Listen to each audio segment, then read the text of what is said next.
Hello, everyone, and welcome to another edition of Real, Raw, and Honest. It's so good to be with you today, and it's a little chilly here, but you know what? It is that time of year, and it's only going to get colder before it gets warmer.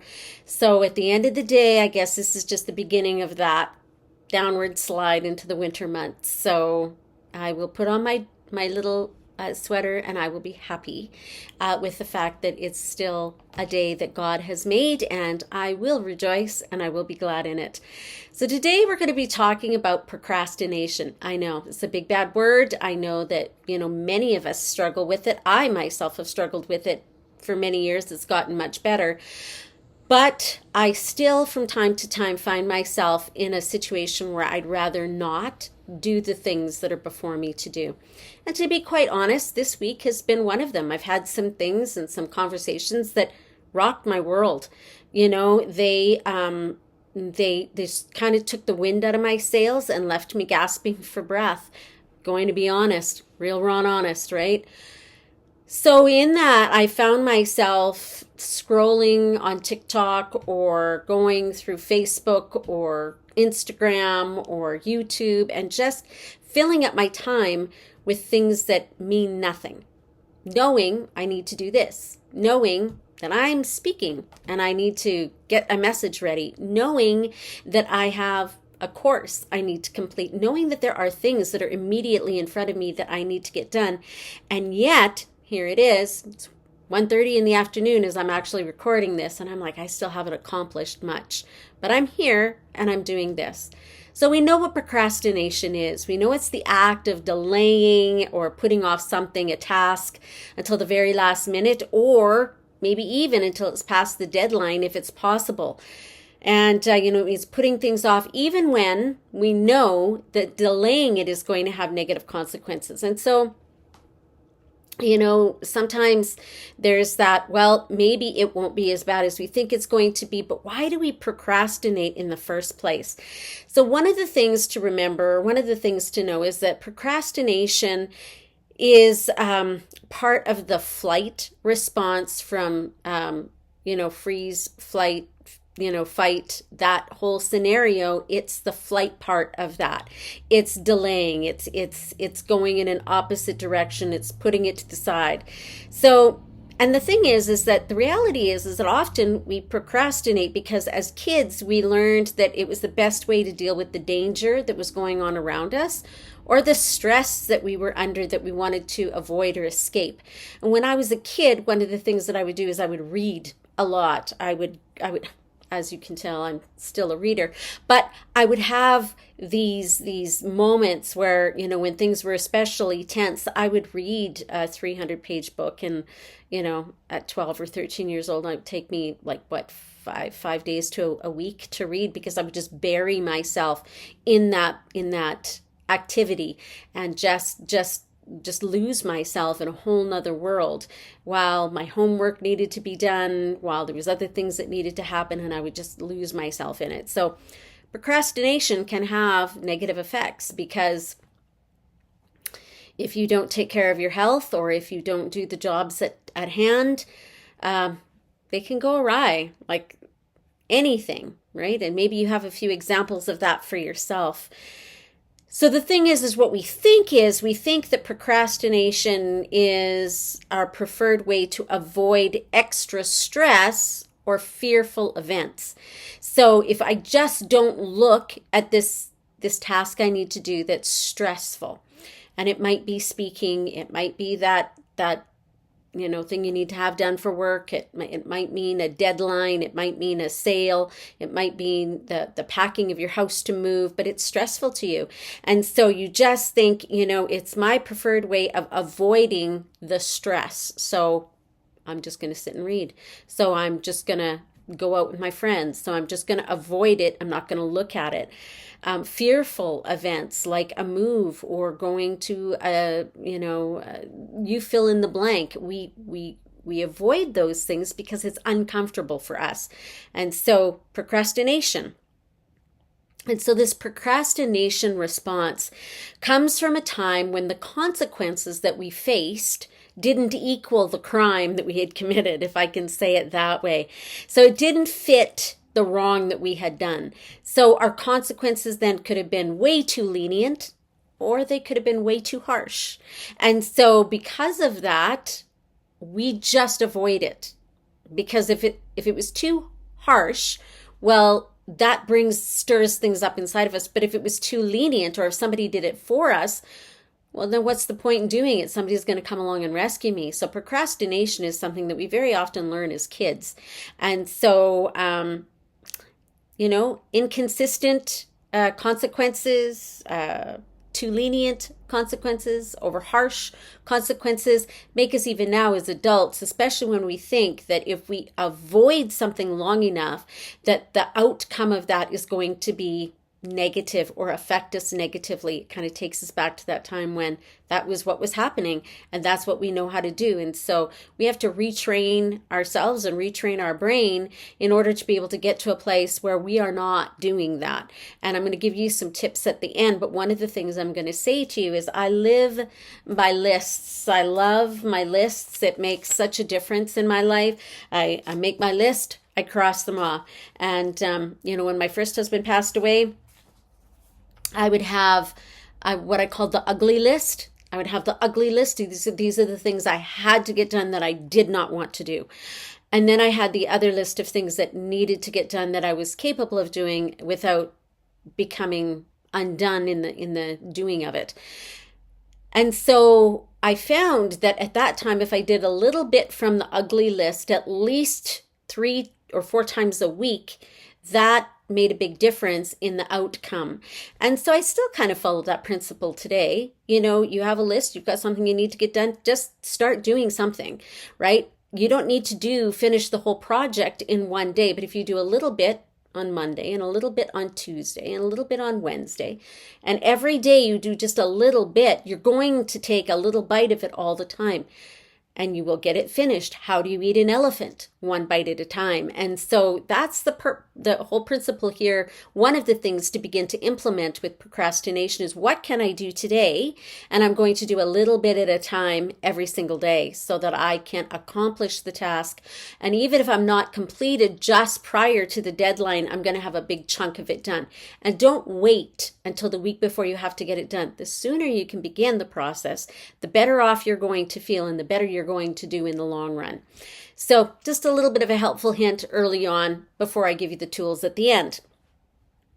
And so procrastination can come from a time in childhood or young adulthood where you were responsible, or where you were made to feel like you were responsible for other people's emotions and behaviors. And so I will, say, so mom is only going to feel good after I've done the dishes. She's been sad and depressed and angry or whatever all day long. And if I do the dishes, mom will feel better. Or if I don't get this thing done, mom will be X, Y, and Z. If I don't get this thing done, then dad will be X, Y, and Z. And so that fear, that stress, that pressure weighs on you, and you begin to think, okay, so what do I do with this situation then? Right? So especially if we fear that, or we're concerned about that, when you're made to bear the responsibility of somebody else's emotions or behaviors, you begin to procrastinate in those things that remind you of that, or when you feel that pressure, right? So you can begin to backtrack in those areas. So there's, knowing that, growing up, you can have a situation where maybe you have an alcoholic in the home and you're having a conversation. They ask you a question and they tell you, you tell them what you believe, and then that person goes out and gets drunk, and you're told that you're responsible for them falling off the wagon or going to the bar and getting drunk. No, you're not. But that same thing can apply in this, right? So being made to feel responsible for somebody else's emotions or their behaviors, right? Like, if I do this, they won't get angry. Now, you don't want to do that, but you know what the consequences are. So, and procrastination comes from, not having good family connections, right? So living with too much responsibility way too early. And, we can look at things again where mom and dad are both working and you're to come home and you're to do the cooking. You're 8 years old. You have to turn on the oven. You have to put the chicken fingers in the oven. You have to set the timer. You have to take them out. You have to make the French fries in the oven. You have to do all of these things. That's a lot of responsibility for a young child. And so you look at that and you go, too much responsibility too soon, right? And so there are some of those things as well, and that can include having to make a meal for the entire family. It can include having to drive when you're 8 years old, 10 years old, having to do things that are really made for adults to accomplish. Growing up on the farm, how many farm kids don't drive a tractor before they're 13? I don't know very many. How many aren't driving before they're 13? None that I know of, right? And so these are just some of the things where there's too much responsibility given, not enough tools having presented, right?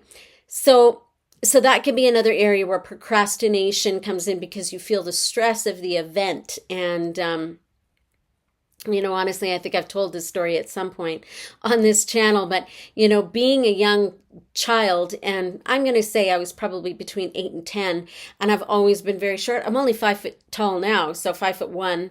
And so I've never been tall. And so when I was that age, I was still very, very tiny.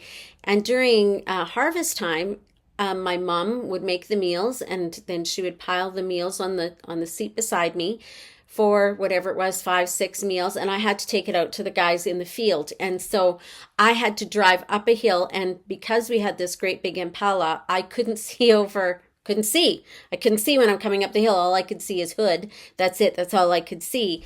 But I also had to make this little turn so that I didn't hang the car up on the Texas gate that was right there. And so the amount of stress that was there was significant because I knew I would be in trouble if I hung the car up. But the other thing is if I came too far to the right, I'd tip it over the edge of the hill, which was also stress, right? And so I didn't really want to do it. And so anytime where I feel that kind of level of stress of something that I don't feel like I'm capable of doing, I would find myself for many years procrastinating, right? So procrastination. It can also come from a place where no one met your needs and you were required to figure things out without guidance. Now, I've talked about this many times before, and this can be one of those things, like making a meal for the entire family when you're 10 years old and you don't have the skills, you don't have the tools. It can be, going out on your own in the truck to feed the animals, or to whatever it is. You fill it in, whatever your thing was at that time. But you are required to do something without guidance that you really don't know how to do. That's a lot of stress for a kid. That's stress for an adult. Let's just be clear. There's a lot of stress in that kind of situation. Because if I'm required to say, do something that I've never done before, like say I'm required, my husband says, okay, I want you to go out and, we're having trouble with the vehicle and I want you to get under the hood and I want you to do X. I've never done that. That's never been my responsibility. I've had husbands who've done that for me. So if the oil needs to be changed, if all those things need to be done, that is not my responsibility. That is his responsibility. That is how it's always been. And so if he's going, figure out what the problem is, I'm going to go, I don't have a hot clue how to figure that out, right? So there's stress in that, but you only have till 5 o'clock to figure it out. Procrastination, we put off what makes us uncomfortable. And maybe you were made to feel like other people's needs and other people's wants were more important than your own. And so now you procrastinate because your needs and wants, you see them as not as important as everybody else's. So I need to make sure that everybody else around me is doing well and they're satisfied and they're happy and the homework is done and this, and this, everything is well and he's happy and she's happy and everybody is good before I am able to go and take care of the things I need to take care of. And again, procrastination, right? Your needs are not nearly as important as anybody else's. Even if your livelihood, your job, your career rests on those things, you'll put things off because everybody else is more important than you. It's how we're trained, right? So now what happens is when things come up And you want instant relief. When there's stress in your life, because those events in your life created such incredible stress for you, now as an adult, you just want instant gratification. You want instant stress relief. You want to walk away from it. You don't want to have to worry about it. You want to go into an environment that is relaxing and I'm not struggling with this thing anymore, because those are the things, those are the needs that, and those were the obstacles that made you feel pressured. They made you feel uncomfortable. Those were the things that when you start to feel that pressure, when you start to feel that uncomfortability inside of you, when there's something that you need to do, you freeze, you flight, you flee, you go, oh, I'm gonna not do that thing because I don't like how I feel. And instead of looking at it and going, man, that reminds me of this time when I was a child, or this time in my past, and I've learned to avoid that by procrastinating, I'm just going to not think about that, but I'm just not going to do it because not thinking about it makes me feel better. And procrastinating, even though it's still there, in the moment I have relief. I'll do it tomorrow. I'll do it tomorrow. I'll do it tomorrow. You know, the reality is you have the least amount of stress if you just do it and get it over with, and then you have the rest of the time to relax and to enjoy whatever you want to do, right? So getting it over with is the best course of action. But procrastination, that's what we're used to. So I want you to remember before we go into the recap here is that procrastination is a survival tool from a time when you didn't have the tools to do the job. So survival is a survival tool from when you were a kid and you didn't know how else to deal with it. You didn't have the tools, so you just avoided it. Now, sometimes in some homes, people will come along, and if you don't do it, somebody else will do it for you. Or you might find that you do it, but it's not done well enough. And so somebody will come along and they will correct your mistakes. And so it really doesn't matter whether you do it or not. So what's the point, right? So those are some areas too where procrastination becomes your go-to. So let's look at some recaps here before I give you some tools. So procrastination comes from your childhood. And it comes from not knowing how to do whatever task it is that needs to be done. It means you don't have the tools, you don't have the knowledge, and you have some fear going into it. So as a child, what children do, they need to be taught when that doesn't happen, they avoid the task at hand. So that can be one of the areas, from not knowing how to do it, being expected to do something, not having the tools, not having the knowledge to know how to do it. And that can carry on into your adulthood.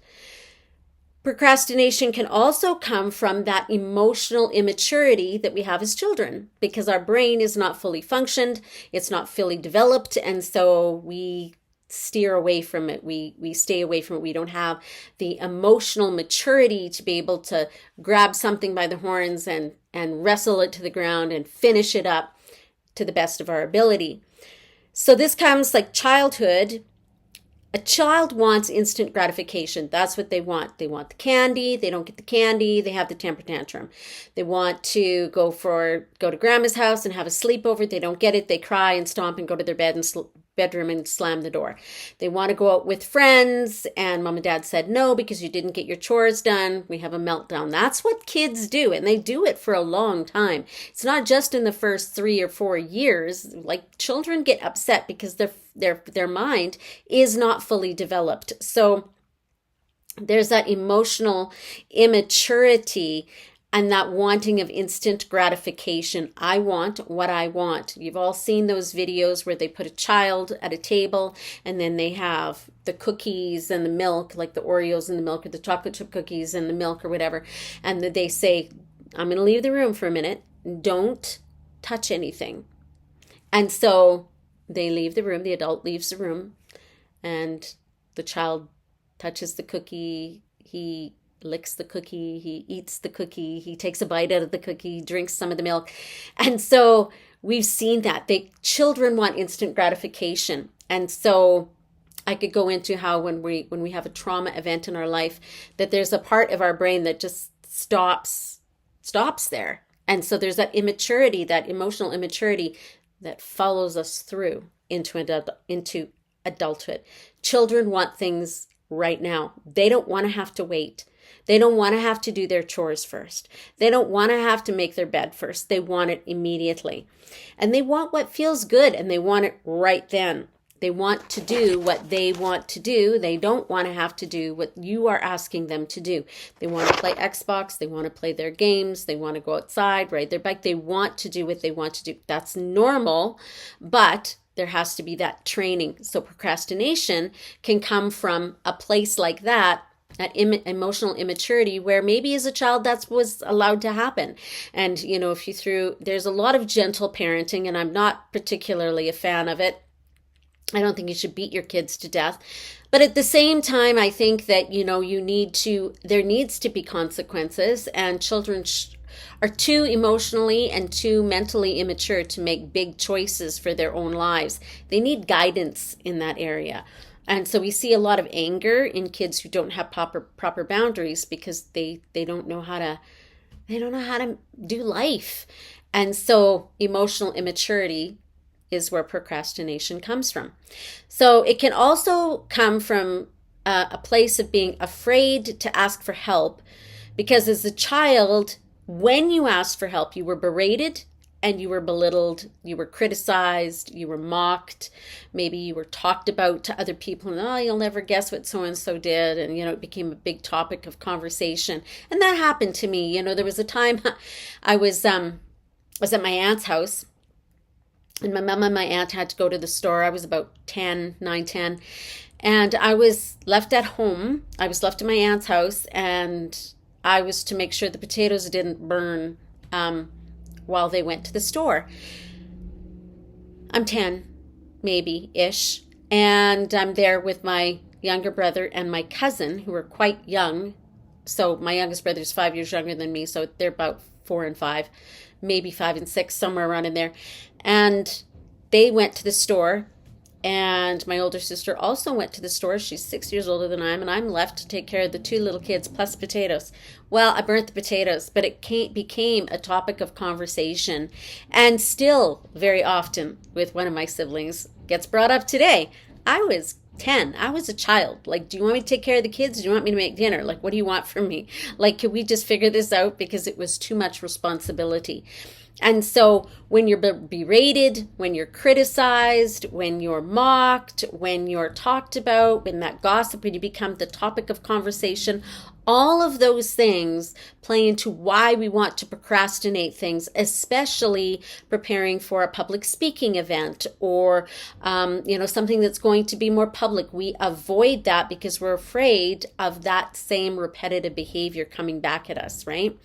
So, no child knows how to automatically do anything. All children need to be taught. And it's like putting a child in a kitchen or a garage and saying to the 10-year-old, I want you to fix the car. Here's all the parts that you need to change out, but I'm going to go in the house. And you're like, holy, like, I don't know how to do that, but don't make a mistake. It's like going into a kitchen, you've got all the ingredients on the counter for a cake, but no directions. Like, you need to have that. And so when that doesn't happen for you, you end up in a situation where procrastination and avoidance becomes your friend. So it's the fear that stops you. It's the fear that stops you in procrastination. So procrastination also comes from the fear of failure.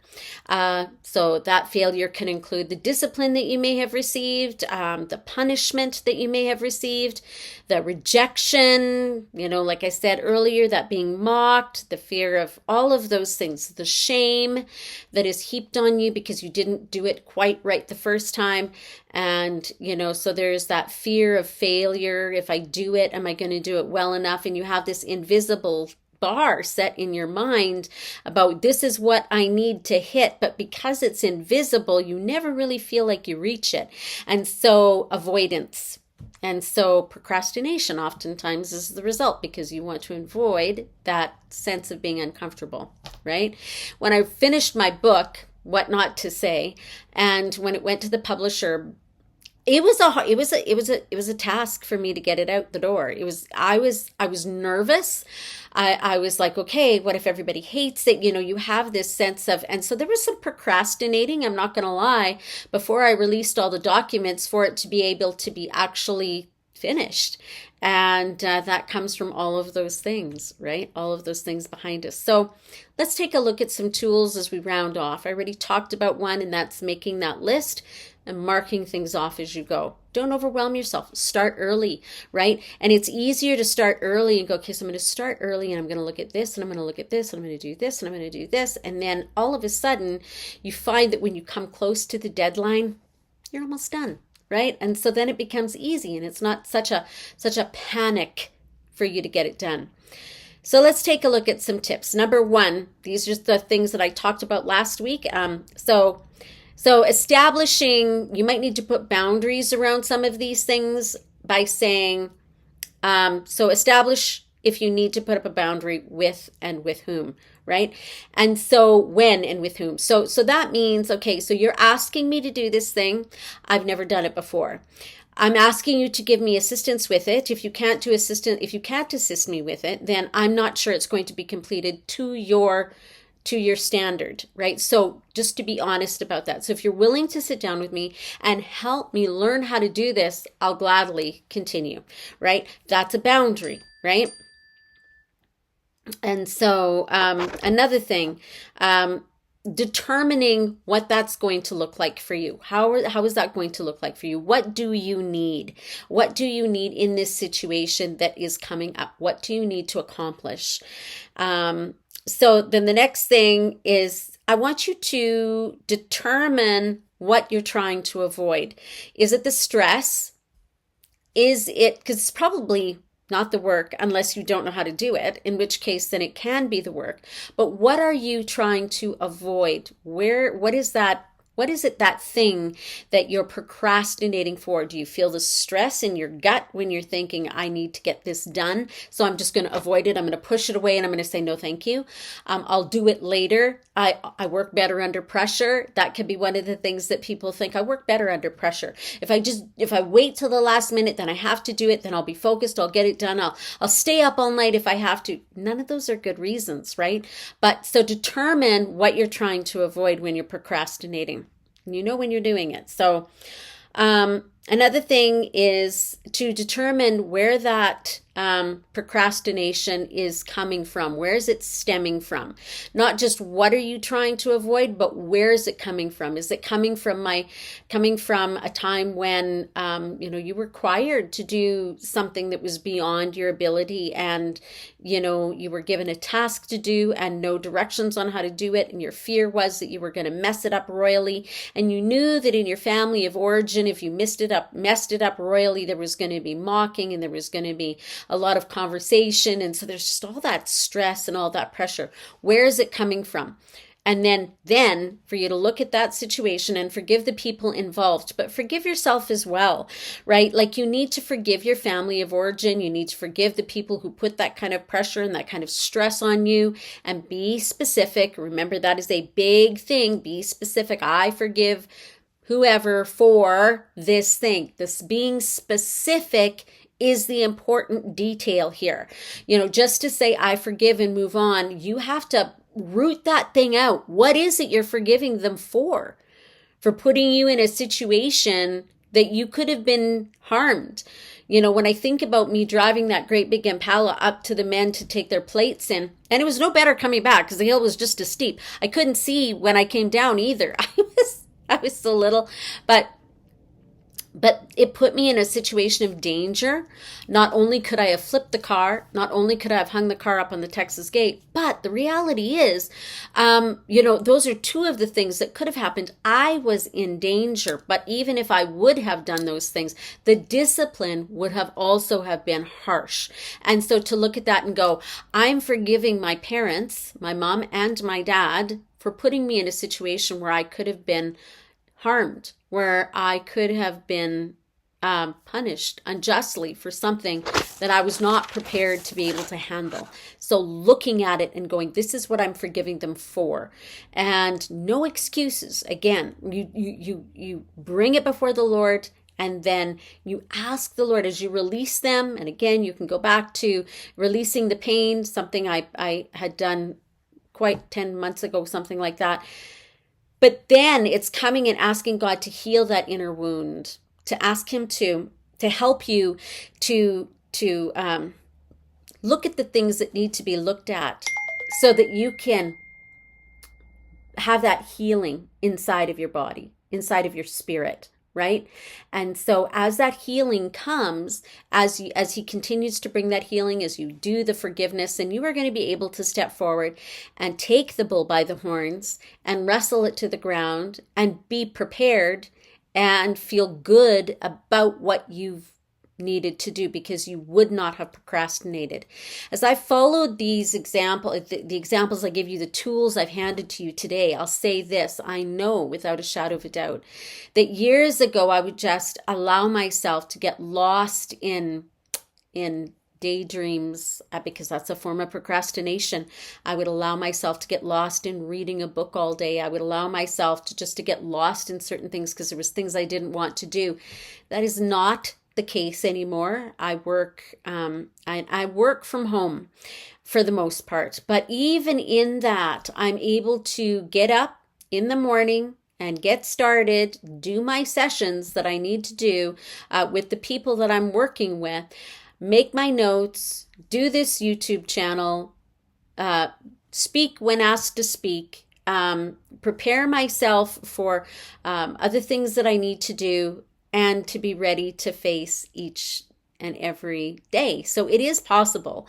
I mean, like I said, there are times when there's things that are going to come your way that might throw you off a little bit, like it did me, but here I am and I'm back on track, and I'm not going to let those things that the enemy wanted to throw at me, the conversations that happened that rocked my world, I don't need to allow that to hinder me. I don't need it to trip me up and to stop me from walking in the call of God in my life, and neither do you. And so as we continue this next week, as we continue to look at procrastination, it'll probably be the last one that I'm doing. Know this: God is with you, and he wants to bring a healing to you, oftentimes more than we want to ask him to do the work. But know this: you are on the right track just by listening to this. So take those tools, take them, grab hold of them, and begin to apply some of these things. And I'll see you next week. Have a good day and continue to be real, raw, and honest.